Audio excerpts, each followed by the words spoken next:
A tough tussle. One night in the autumn of 1861 a man sat alone in the heart of a forest in western Virginia.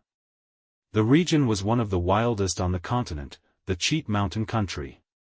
There was no lack of people close at hand, however. Within a mile of where the man sat was the now silent camp of a whole Federal brigade. Somewhere about, it might be still nearer, was a force of the enemy, the numbers unknown. It was this uncertainty as to its numbers and position that accounted for the man's presence in that lonely spot. He was a young officer of a Federal infantry regiment and his business there was to guard his sleeping comrades in the camp against a surprise. He was in command of a detachment of men constituting a picket guard. These men he had stationed just at nightfall in an irregular line, determined by the nature of the ground, several hundred yards in front of where he now sat. The line ran through the forest, among the rocks and laurel thickets, the men 15 or 20 paces apart, all in concealment and under injunction of strict silence and unremitting vigilance. In 4 hours, if nothing occurred, they would be relieved by a fresh detachment from the reserve now resting in care of its captain some distance away to the left and rear. Before stationing his men the young officer of whom we are writing had pointed out to his 2 sergeants the spot at which he would be found if it should be necessary to consult him, or if his presence at the front line should be required. It was a quiet enough spot, the fork of an old wood road, on the 2 branches of which, prolonging themselves deviously forward in the dim moonlight, the sergeants were themselves stationed, a few paces in rear of the line. If driven sharply back by a sudden onset of the enemy, and pickets are not expected to make a stand after firing, the men would come into the converging roads and naturally following them to their point of intersection could be rallied and formed. In his small way the author of these dispositions was something of a strategist. If Napoleon had planned as intelligently at Waterloo he would have won that memorable battle and been overthrown later. Second Lieutenant Brainerd Byring was a brave and efficient officer, young and comparatively inexperienced as he was in the business of killing his fellow men. He had enlisted in the very first days of the war as a private, with no military knowledge whatever, had been made first sergeant of his company on account of his education and engaging manner, and had been lucky enough to lose his captain by a Confederate bullet. In the resulting promotions he had gained a commission. He had been in several engagements, such as they were, at Philippi, Rich Mountain, Carrick's Ford and Greenbrier, and had borne himself with such gallantry as not to attract the attention of his superior officers. The exhilaration of battle was agreeable to him, but the sight of the dead, with their clay faces, blank eyes and stiff bodies, which when not unnaturally shrunken were unnaturally swollen, had always intolerably affected him. He felt toward them a kind of reasonless antipathy that was something more than the physical and spiritual repugnance common to us all. Doubtless this feeling was due to his unusually acute sensibilities, his keen sense of the beautiful, which these hideous things outraged. Whatever may have been the cause, he could not look upon a dead body without a loathing which had in it an element of resentment. What others have respected as the dignity of death had to him no existence, was altogether unthinkable. Death was a thing to be hated. It was not picturesque, it had no tender and solemn side, a dismal thing, hideous in all its manifestations and suggestions. Lieutenant Byring was a braver man than anybody knew, for nobody knew his horror of that which he was ever ready to incur. Having posted his men, instructed his sergeants and retired to his station, he seated himself on a log, and with senses all alert began his vigil. For greater ease he loosened his sword belt and taking his heavy revolver from his holster laid it on the log beside him. He felt very comfortable, though he hardly gave the fact a thought, so intently did he listen for any sound from the front which might have a menacing significance, a shout, a shot, or the footfall of one of his sergeants coming to apprise him of something worth knowing. From the vast, invisible ocean of moonlight overhead fell, here and there, a slender, broken stream that seemed to plash against the intercepting branches and trickle to earth, forming small white pools among the clumps of laurel. But these leaks were few and served only to accentuate the blackness of his environment, which his imagination found it easy to people with all manner of unfamiliar shapes, menacing, uncanny, or merely grotesque. He to whom the portentous conspiracy of night and solitude and silence in the heart of a great forest is not an unknown experience needs not to be told what another world it all is, how even the most commonplace and familiar objects take on another character. The trees group themselves differently, they draw closer together, as if in fear. The very silence has another quality than the silence of the day. And it is full of half-heard whispers, whispers that startle, ghosts of sounds long dead. There are living sounds, too, such as are never heard under other conditions, notes of strange night birds, the cries of small animals in sudden encounters with stealthy foes or in their dreams, a rustling in the dead leaves, it may be the leap of a wood rat, it may be the footfall of a panther. What caused the breaking of that twig, what the low, alarmed twittering in that bushful of birds? There are sounds without a name, forms without substance, translations in space of objects which have not been seen to move, movements wherein nothing is observed to change its place. Ah, children of the sunlight and the gaslight, how little you know of the world in which you live. Surrounded at a little distance by armed and watchful friends, Byring felt utterly alone. Yielding himself to the solemn and mysterious spirit of the time and place, he had forgotten the nature of his connection with the visible and audible aspects and phases of the night. The forest was boundless, men and the habitations of men did not exist. The universe was one primeval mystery of darkness, without form and void, himself the sole, dumb questioner of its eternal secret. Absorbed in thoughts born of this mood, he suffered the time to slip away unnoted. Meantime the infrequent patches of white light lying amongst the tree trunks had undergone changes of size, form and place. In one of them nearby, just at the roadside, his eye fell upon an object that he had not previously observed. It was almost before his face as he sat, he could have sworn that it had not before been there. It was partly covered in shadow, but he could see that it was a human figure. Instinctively he adjusted the clasp of his sword belt and laid hold of his pistol. Again he was in a world of war, by occupation an assassin. The figure did not move. Rising, pistol in hand, he approached. The figure lay upon its back, its upper part in shadow, but standing above it and looking down upon the face, he saw that it was a dead body. He shuddered and turned from it with a feeling of sickness and disgust, resumed his seat upon the log, and forgetting military prudence struck a match and lit a cigar. In the sudden blackness that followed the extinction of the flame he felt a sense of relief, he could no longer see the object of his aversion. Nevertheless, he kept his eyes set in that direction until it appeared again with growing distinctness. It seemed to have moved a trifle nearer. "Damn the thing," he muttered. "What does it want?" It did not appear to be in need of anything but a soul. Byring turned away his eyes and began humming a tune, but he broke off in the middle of a bar and looked at the dead body. Its presence annoyed him, though he could hardly have had a quieter neighbor.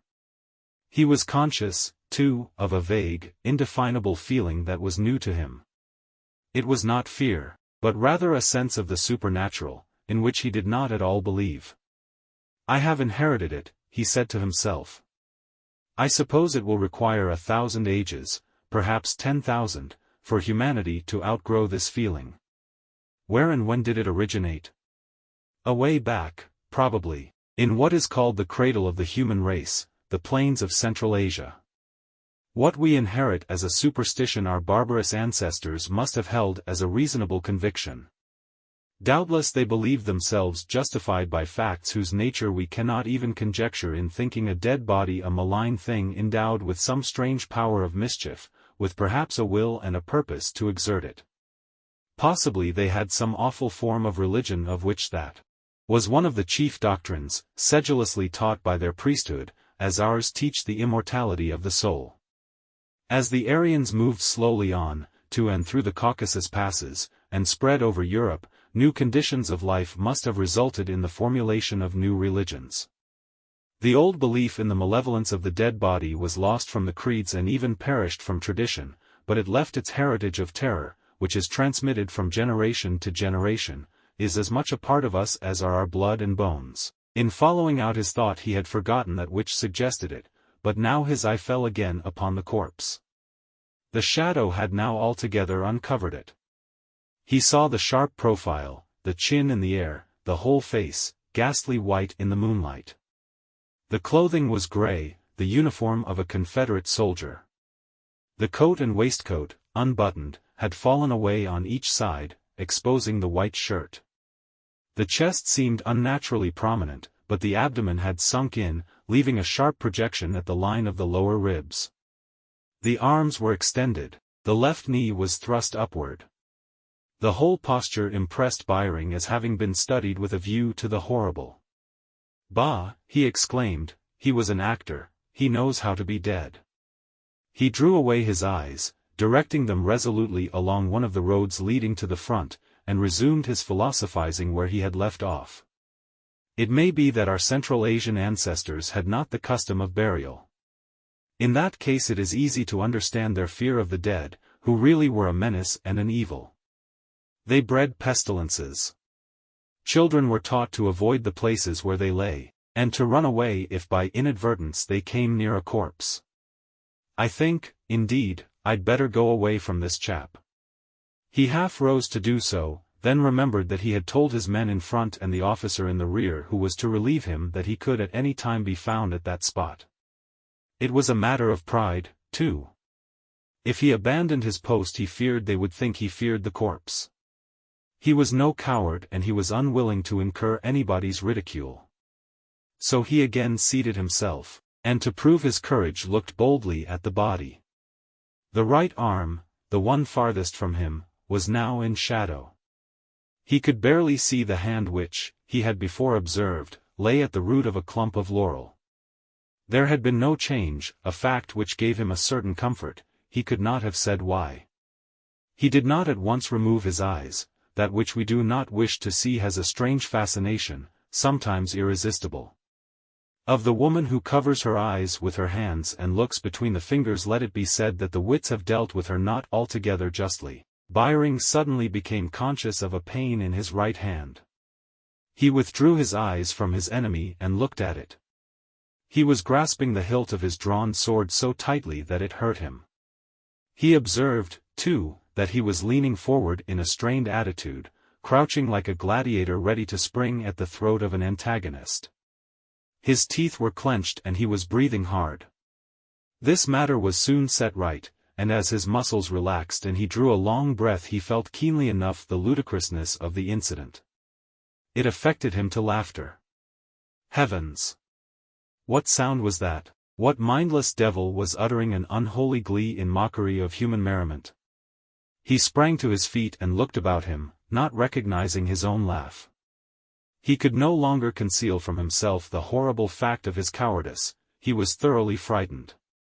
He would have run from the spot, but his legs refused their office, they gave way beneath him and he sat again upon the log, violently trembling. His face was wet, his whole body bathed in a chill perspiration. He could not even cry out. Distinctly he heard behind him a stealthy tread, as of some wild animal, and dared not look over his shoulder. Had the soulless living joined forces with the soulless dead? Was it an animal? Ah, if he could but be assured of that! But by no effort of will could he now unfix his gaze from the face of the dead man. I repeat that Lieutenant Byring was a brave and intelligent man.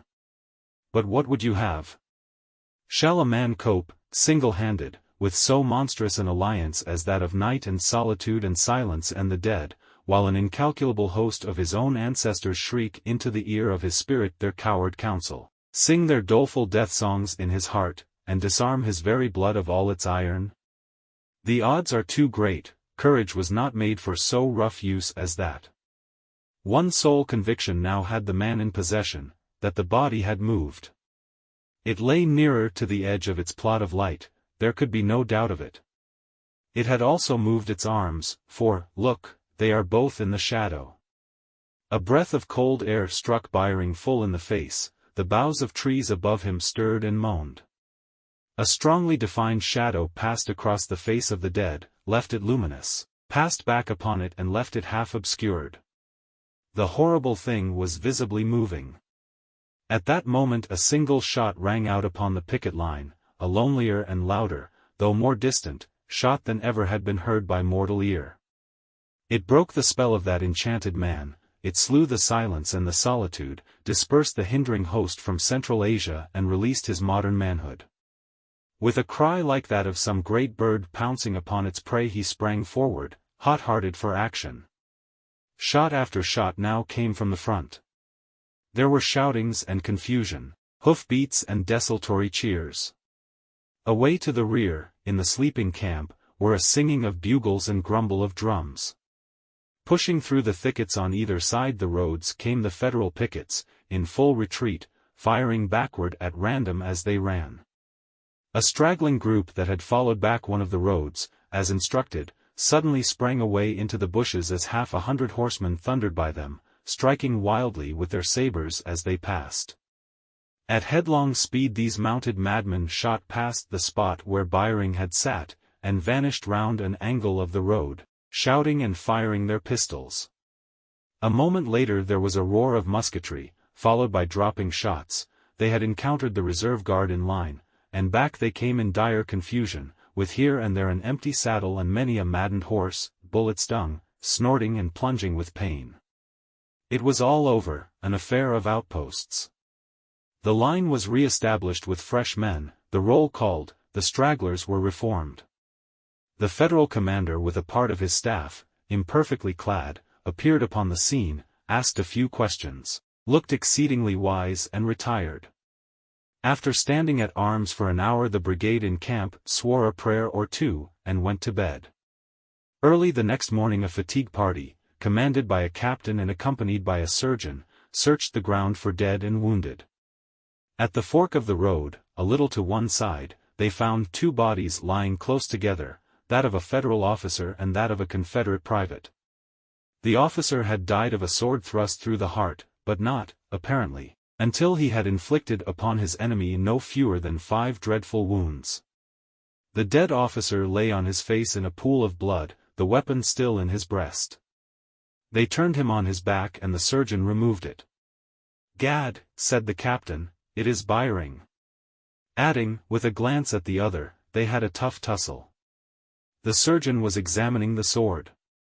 It was that of a line officer of Federal infantry, exactly like the one worn by the captain.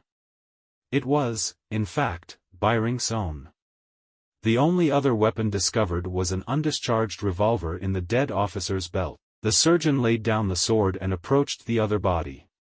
It was frightfully gashed and stabbed, but there was no blood. He took hold of the left foot and tried to straighten the leg. In the effort the body was displaced.